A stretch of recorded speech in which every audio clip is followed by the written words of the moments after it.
प्रेम अंधा भी होता है। एक लड़का था, वह काफ़ी गरीब था। उसके पास ना तो कुछ खाने को था और ना ही रहने को घर था। वह अपने दोस्त के घर रहा करता था। उसने एक छोटी सी कंपनी में पेंटिंग का काम करना शुरू कर दिया। धीरे धीरे उसके पास काफ़ी पैसे भी हो गए। बाद में वह काफ़ी धनी भी हो गया, लेकिन अभी भी उसके अंदर कुछ कमी का एहसास होता था।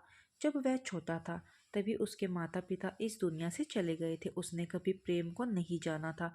एक दिन जब वह अपने किसी काम से बाहर गया था तो उसे एक लड़की दिखी जो कि काफ़ी अच्छी और खूबसूरत थी।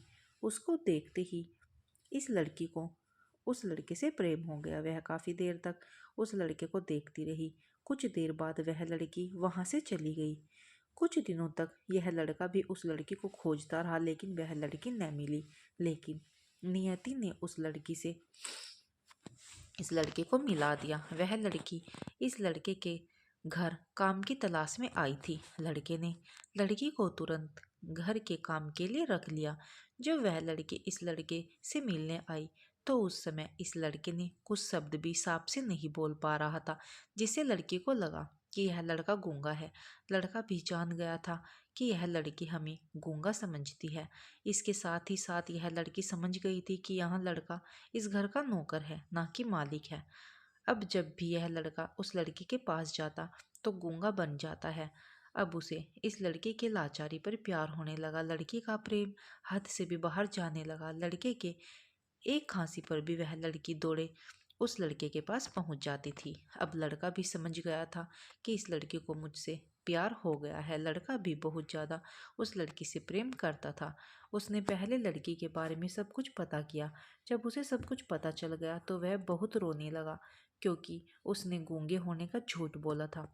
अब वह दिनों रात रोने लगा। लड़की अपनी सैलरी में से लड़के का इलाज करवाने को कहती थी। एक दिन सुबह ही उस लड़की को पता चला कि वह लड़का हॉस्पिटल में भर्ती है। वह दौड़ते हुए जब हॉस्पिटल में पहुंची तो उसने देखा कि लड़का बेड पर बेहोश पड़ा है। उसके आसपास काफ़ी मशीन लगी हुई थी। जब लड़की डॉक्टर के पास पहुंची तो वहां पर डॉक्टर ने उसे बताया कि लड़का अब बोल नहीं सकता। उसने अपनी जीभ को कटाने की कोशिश की है।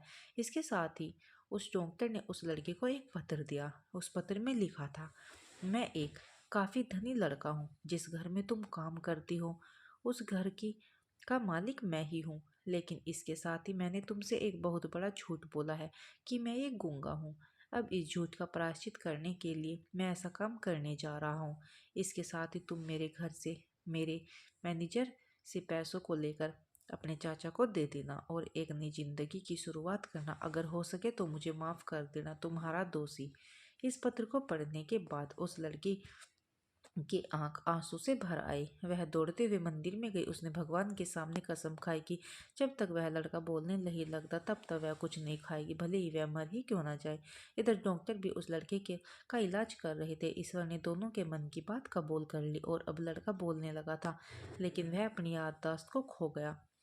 अब उसे कुछ भी नहीं याद था। अब इसके बाद लड़की ने उसकी याददाश्त के लिए काफ़ी कुछ किया, लेकिन याददाश्त न आ सकी। अगर प्रेम की नींव को झूठ पर रखा जाए तो वह गिर ही जाता है।